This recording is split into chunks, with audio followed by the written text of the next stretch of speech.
نماز کی لذت کو پانے کے لیے اگر انسان، بہت سے لوگ کہتے ہیں کہ جی نماز میں دل نہیں لگتا، نماز میں دھیان نہیں جمتا، نماز میں وسوسے آتے ہیں، اور یہ اس لیے آتے ہیں کہ ان میں دو کوتاہیاں ہوتی ہیں۔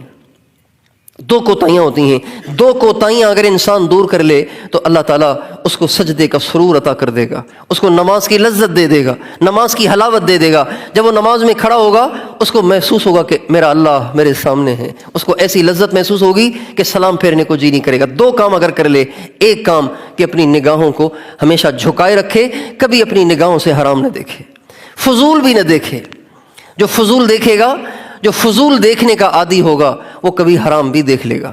اس لیے ہر وقت نگاہ کو نیچے رکھنا یہ ہمارے آقا کی سنت ہے۔ ہمارے نبی کے بارے میں حدیث میں آتا ہے خافضت طرف، ہمارے نبی کی نگاہیں ہر وقت جھکی رہتی تھیں۔ نگاہیں جھکائے رکھنا یہ ہمارے نبی کی مستقل سنت ہے۔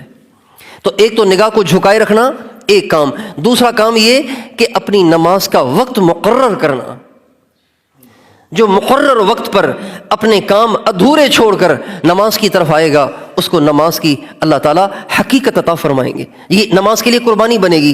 کسی چیز کے لیے قربانی کریں گے تو اس چیز کی حقیقت حاصل ہوتی ہے۔ نماز کے لیے قربانی کریں گے۔ ہمارے یہاں کیا ہوتا ہے، دکاندار کہتا ہے بس یہ گاہک آئے ہوئے ہیں، ذرا ان کو فارغ کر لوں، پھر آخری رکعت میں شریک ہو جاؤں گا، اتحیات میں شریک ہو جاؤں گا، یا چلو 1:30 والی نماز چلی گئی تو 2 والی پڑھ لوں گا، 1:15 والی چلی گئی تو 1:30 والی پڑھ لوں گا۔ یہ عمومی طور پر دفتروں والے اور ملازمین اور مزدوروں کا ذہن بنا ہوا ہوتا ہے، چونکہ نمازوں کے مختلف اوقات ہیں، لہٰذا قربانی نہیں بنتی۔ قربانی تب بنے گی جب اذان کی آواز ہو تو اپنے کاموں کو ادھورا چھوڑ کر مسجد کو دوڑے، مسجد کو جائے اور اپنے عمل سے اللہ کو دکھائے، اے اللہ کام تو بہت سارے ہیں لیکن سب سے زیادہ مجھے آپ سے محبت ہے، لہٰذا میں اپنے سارے کام ادھورے چھوڑ کر آپ کے دروازے پہ آ گیا ہوں۔ حضرت شیخ الحدیث مولانا محمد زکریا صاحب رحمۃ اللہ علیہ نے فضائل اعمال میں ایک واقعہ لکھا ہے، ایک لوہار کا، لوہا کوٹنے والا سالم مولا حداد رحمۃ اللہ علیہ بڑے اللہ والے تھے، لوہار تھے، لوہا کوٹتے تھے، لیکن ان کی یہ خاصیت تھی کہ جب کبھی اذان کی آواز ان کے کانوں میں پڑتی